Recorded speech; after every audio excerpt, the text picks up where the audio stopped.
Hey, horror fans! Once again, it is me, the Horror Miser Money G, trying to review the sixth film in the Insidious franchise series. This one is called Insidious Out of the Further. Yes! Ha ha ha!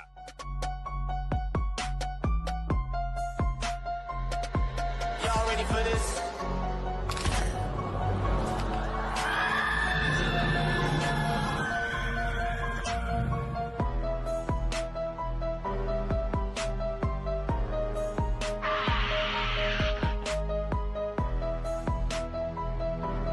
Hey, horror fans! Once again, it is me, the Horror Miser Money G. Now, Insidious Out of the Further is a 2026 American supernatural horror film that was written and directed by Jacob Chase. Now, the film stars Amelia Eve, Brandon Peretta, Maurice Richardson Saylor, and Lynn Shay. Now, in this film, we have Gemma, a young mother raising her daughter in the house she grew up in, discovers she can travel into the further, where she possesses an ability to bring back what lives in that world back into the real world. Oh no! Now, you really must give Malaysian and Australian filmmaker James Wan credit for he has created two of the most popular supernatural horror franchises. Now, obviously, his most successful is, of course, The Conjuring, whose films in that franchise have led to the creation of its own universe. And of course, then again, we have Insidious. Created back in 2010 by Wan and his fellow Australian filmmaker Lee Wanell, the franchise has five films in the series, making over 744 million worldwide in the box office.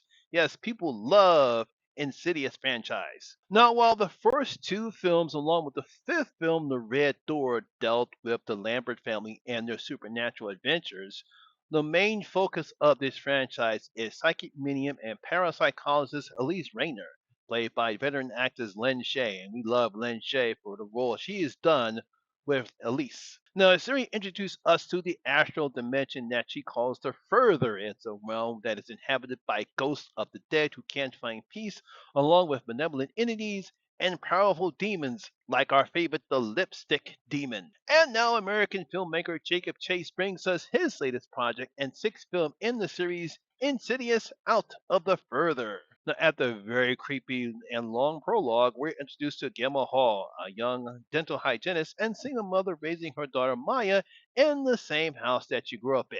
Now, this is despite the fact that Gemma witnesses her mother Ingrid, who suffered from mental illness, unfortunately killed herself right in front of her. And of course, she has problems with that. Now, it seems that Gemma is having vivid nightmares when she is asleep, and during one of those nightmares, brings back something from the dream world into our world.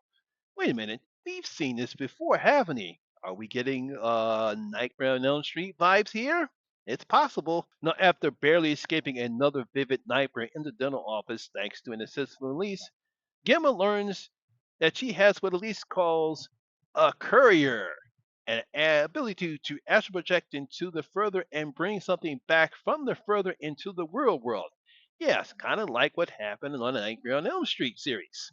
Now, it seems that the spirits from the further want to capture Gemma and use her ability so they can return to the real world. That's kind of what this film is about. Now, I'm sure most horror fans believe that the 2013 film Insidious The Red Door should have been the finale in the film series. That's basically because at the end of this series, it kind of closes the door on the Lambert. Almost everything that they have got resolved. I really did enjoy that particular film, and we really didn't need to go anywhere else in this film, particularly with the Lamberts. However, that film did gross over 189 million worldwide, making it the highest grossing film in the series. So it should be no surprise that Sony greenlit another film, getting series creator James Wan and Blumhouse president Jason Blum to make this sixth film in the franchise. So, while I do like some of the things that Jacob Chase has created here, it's unfortunately not enough to make this a decent horror film, especially for a franchise as successful as this one is. Now, don't get me wrong, I do like the idea of the courier, as it does bring some interesting things that a filmmaker can do for a franchise like this.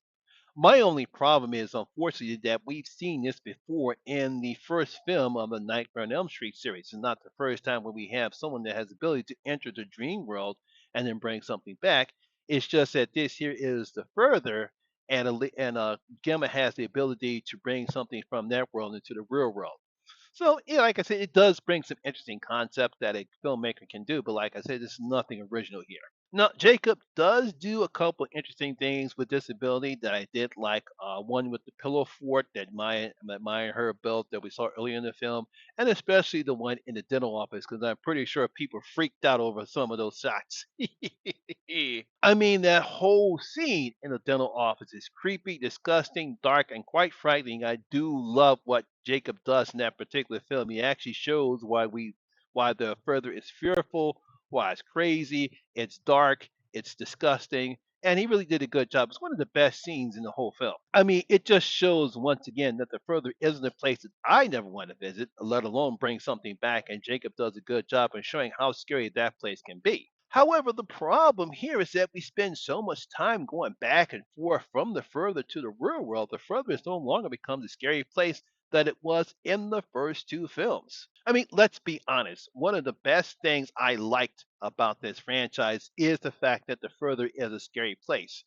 Some of the stuff that we saw in the first two films really brought the scares out. I mean, I'm going to talk about the best jump scare in that franchise. We all know what I'm talking about. But the whole thing about the Insidious franchise is about how scary that place is. And I mean, even the creepy spirits from that world are no longer creepy here or not even dangerous like they have been, which kind of brings this film down from the scary department. Now, I do like the fact that we have a new family here. We're no longer dealing with the Lamberts, and British actress Amelia Eve is good as Gemma. A young mother who's trying her best to protect Maya from the frightening world that she now finds herself in.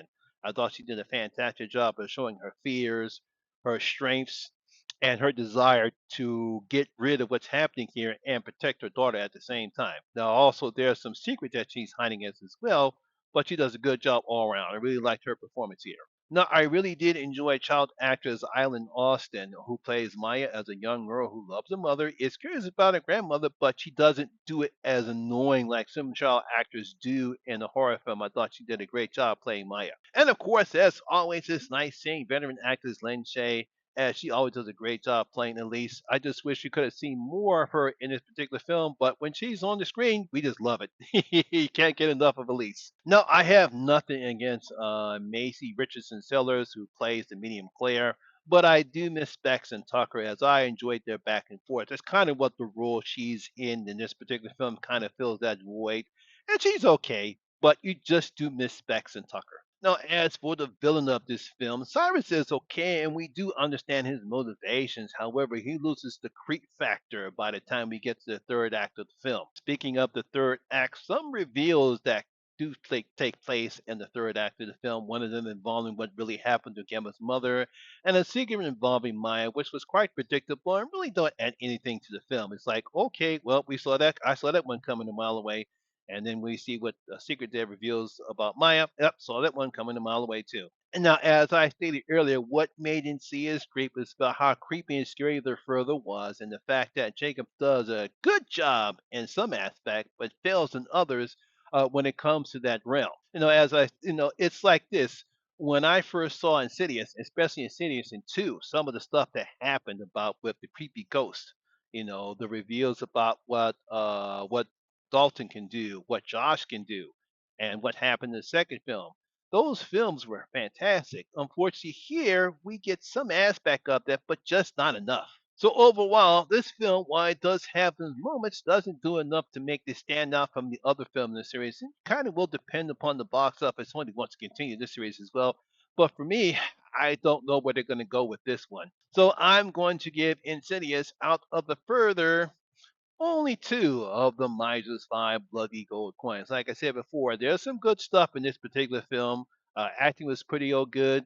Some of the stuff was pretty good, but overall, just not enough for me to want to have this series continue, or unless they're going to do something else that at least brings back what we enjoyed from the first two films. So there you have it, horror fans. That is my review and video of Insidious Out of the Further. Hope you did enjoy it. If you did, please give me a thumbs up, like, and share. It really helps out with the YouTube algorithm. Have you seen Insidious Out of the Further? Did you enjoy it? Did you think this was good or just as boring as some people said it is? Leave your comments in the comment section below and tell your thought about the film.